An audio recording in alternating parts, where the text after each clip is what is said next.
Iyan, bibilogan ko yan. Pansinin nyo ha, iwan ko lang kung mapapansin din ninyo. Boom! Yan, may dugo dyan. Dugo yan. Oh, iulit natin, iulit. Oh, di ba? Kumagalaw eh. Yan yung dugo galing sa patama. Yan oh.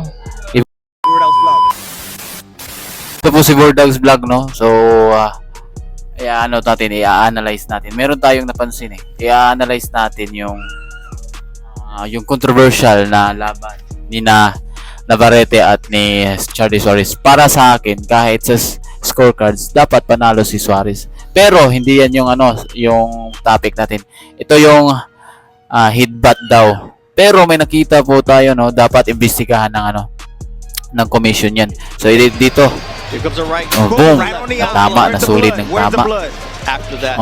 Rub na lang yung So sagi na lang. So balik muna tayo, no. Yan. Tama. Paano nagkakakat yan? Sa panga lang siya tinamaan. So dito yung meron tayong nakita, i-zoom in natin ha. Dito. Ito ha. Slow mo natin ng mabuti. Boom! Ano mo natin? Pause muna natin. Kasi dyan lalabas yung dugo. So pansinin nyo ha. Iwan ko lang kung mapapansin din ninyo. Boom! Yan. May dugo dyan. Lalagyan ko lang ng circle.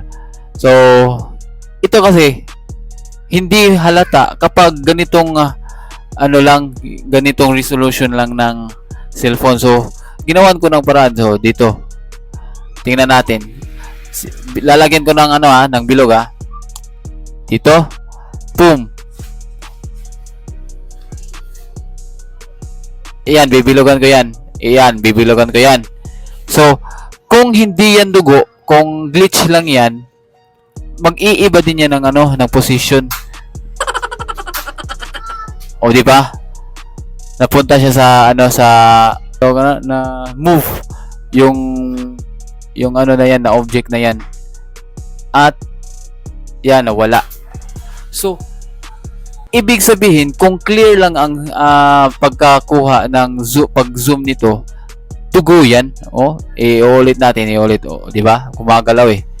Yan yung dugo galing sa patama. Yan di ba?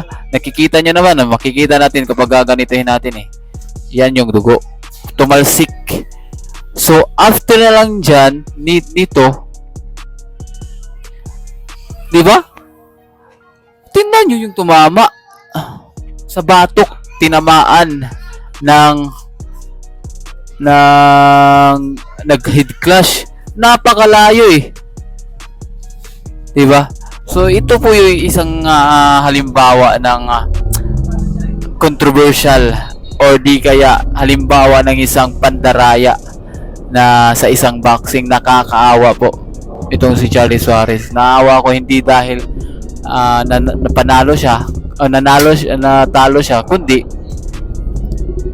nadaya po siya. Sana dapat maaksyonan po to ng commission. Huwag sana nating gawing ganito ang mga laban. Iwan ko, basta ito yan.